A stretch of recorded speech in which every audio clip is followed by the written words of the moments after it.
Halo teman-teman, pada kesempatan kali ini kelompok kami akan membahas tentang dua media yang saling bersinggungan, yaitu radio dan podcast. Pada presentasi kali ini akan diawali dengan pembahasan mengenai profil dari radio dan juga podcast. Didengarin ya. Setelah Nikola Tesla berhasil menguji penggunaan frekuensi radio sebagai sarana pengiriman dan penerimaan informasi, Guglielmo Marconi membuat transmitter wirelessnya pada 1896. Ia kemudian dikenal sebagai bapak penemu atau lebih tepatnya pengembang radio sebagai alat komunikasi. Radio yang menggunakan siaran AM dan FM mengalami peningkatan pengguna yang pesat sejak 1930-an. Radio yang bersifat otomobil ini menghubungkan penduduk desa dan penduduk kota. Radio kemudian mengubah cara masyarakat dalam mengonsumsi musik, olahraga, drama, termasuk menjadi sarana propaganda politik dan penyalur informasi yang penting, seperti saat pengumuman kemerdekaan RI pertama kali kan menggunakan radio.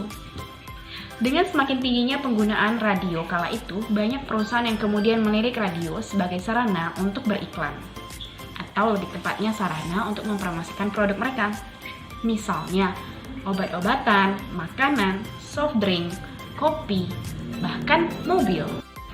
Kalau kita lihat bahwa radio hadir karena terus berkembangnya penelitian dan teknologi, demikian pula radio terus berevolusi. Sebut saja podcast, iPod Broadcasting lahir dan terinspirasi sejak iPod pertama kali dirilis Apple pada 2001. Pengembangan radio ini tak lagi menggunakan sinyal AM atau FM. Podcast hadir sebagai platform audio yang bersifat on demand. Masyarakat dapat mengunduh dan mendengarkan podcast kapan saja dan di mana saja, sekaligus sebagai alat untuk pemutar musik. Contoh beberapa aplikasi penyedia podcast yang terkenal ialah Spotify, Pocket Cast, Overcast, dan Google Play Music. Dilansir dari kata data, survei Reuters Institute bersama University of Oxford pada 2019 menunjukkan bahwa lebih dari sepertiga orang segala umur di 38 negara mendengarkan podcast. Bahkan, di antara anak-anak muda, mereka yang berusia kurang dari 35 tahun, kini telah separuhnya tak bisa hidup tanpa podcast. Kalau kamu bertanya, kenapa sih podcast bisa tenar seenggak terduga ini? Jawabannya sederhana, podcast itu cenderung bersifat personal. It's fragmented based on specific interest. Hai teman-teman, kali ini aku bakal bahas tentang karakteristik media, yaitu ada radio dan podcast. Nah, untuk radio dan podcast ini memiliki beberapa kesamaan seperti yang pertama, sifatnya ini adalah auditory, jadi hanya menampilkan dalam bentuk audio bukan visual. Pendengar diminta untuk berimajinasi agar dapat menangkap apa yang disampaikan oleh si penyiar. Yang kedua, sifatnya ini lebih ekonomis dibandingkan dengan media elektronik lainnya, seperti televisi contohnya. Yang ketiga, sifatnya ini langsung dan cepat. Jadi, si radio dapat menyampaikan berita atau informasi secara cepat tanpa harus menunggu beberapa saat, seperti televisi ataupun koran.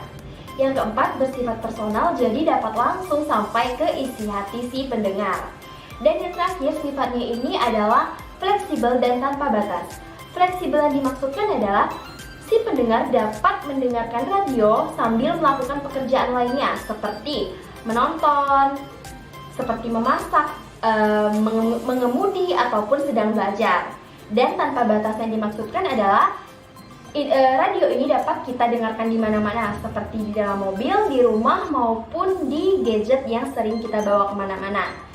Nah, kalau kelebihan untuk si podcast ini lebih ke streaming online, jadi lebih digandrungi oleh remaja-remaja masa kini. Saya akan membahas kelebihan dan kelemahan radio.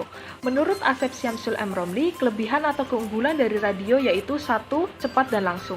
Radio merupakan sarana tercepat, lebih cepat daripada koran ataupun televisi dalam penyampaian informasi kepada publik. Hanya dengan melalui telepon, reporter radio dapat secara langsung menyampaikan berita atau melaporkan peristiwa yang ada di lapangan. Yang kedua, hangat. Paduan kata-kata musik dan efek suara dalam siaran radio mampu mempengaruhi emosi pendengar. Para pendengar akan bereaksi atas kehangatan suara penyiar dan seringkali berpikir bahwa penyiar adalah seorang teman bagi mereka. Yang ketiga, tanpa batas. Siaran radio dapat didengarkan oleh siapa saja dan dari kelas sosial manapun. Bahkan dapat dinikmati oleh orang yang buta huruf. Yang keempat, murah. Dibandingkan dengan berlangganan media cetak atau televisi, radio relatif jauh lebih murah. Pendengar pun tidak dipungut biaya sepeser pun untuk mendengarkan radio. Yang kelima, fleksibel. Siaran radio dapat dinikmati sambil mengerjakan hal lain atau tanpa mengganggu aktivitas yang lain, seperti memasak, mengemudi, belajar, dan membaca koran atau buku. Selain itu, pesawat radio pun mobile atau portable yang mudah dibawa kemana saja. Lalu ada kelemahan radio.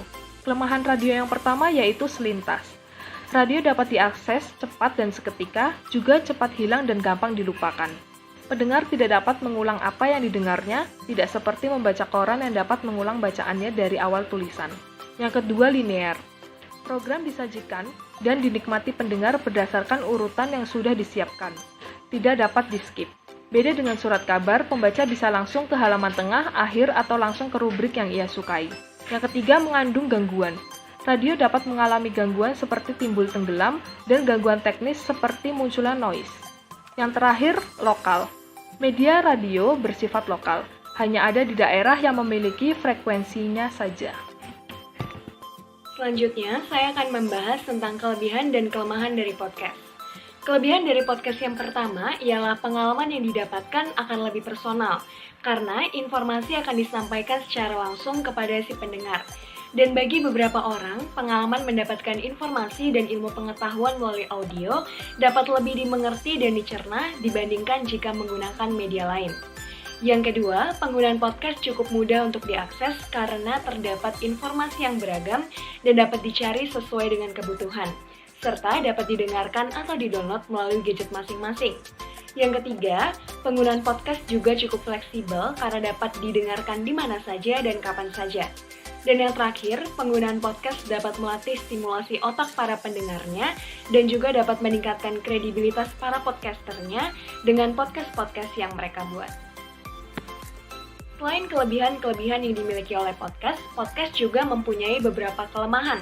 Di antaranya, podcast hanya menerapkan komunikasi satu arah, sehingga kita tidak bisa berinteraksi secara langsung. Yang kedua, untuk mendengarkan podcast, biasanya kita harus menginstal suatu aplikasi, dan masih ada beberapa aplikasi yang menerapkan tarif tertentu agar aplikasi tersebut dapat digunakan secara utuh. Yang ketiga, podcast belum menyediakan fitur untuk memfilter konten-konten yang masuk, sehingga menyebabkan banyak konten yang berisi topik atau informasi yang disampaikan oleh pihak-pihak yang masih amatiran atau belum berpengalaman. Sehingga kita sebagai pendengar harus lebih pintar untuk memilah topik mana yang harus kita dengarkan dan akan bermanfaat jika didengarkan. Dan yang terakhir, masih belum banyak aplikasi yang menyediakan fitur podcast. Dan setelah mendengarkan mengenai kelemahan dan kelebihan yang dimiliki oleh podcast, kita akan mendengarkan studi kasus mengenai podcast dan juga radio.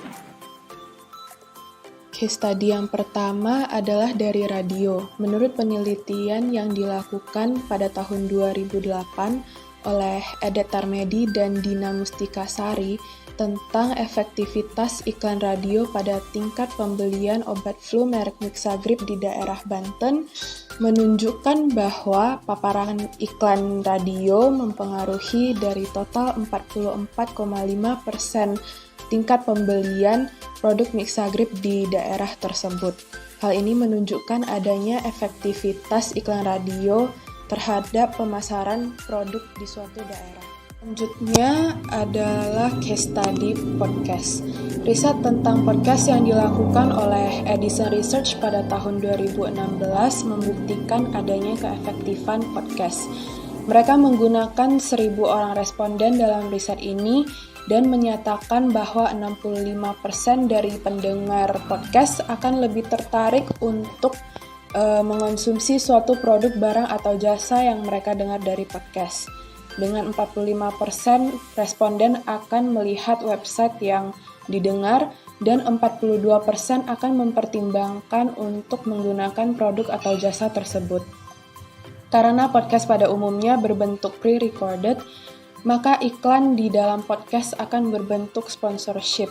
Salah satu contoh sponsorship tersebut adalah Audible, suatu website streaming service audiobook yang melakukan sponsorship pada podcast Relaunch Your Career oleh Joseph Liu. Podcast kini juga sudah menjamur di Indonesia. Beberapa di antaranya adalah Rintik Sendu oleh Nadifa Aliasana, Destanya Siapa yang dipandu oleh Dedi Mahendra Desta, dan podcast Raditya Dika atau yang disingkat dengan POD, kini sudah dapat dengan mudah didengar melalui aplikasi Spotify. Demikianlah sedikit penjelasan tentang radio dan podcast. Semoga bermanfaat dan sampai bertemu di video selanjutnya. Salam sehat selalu.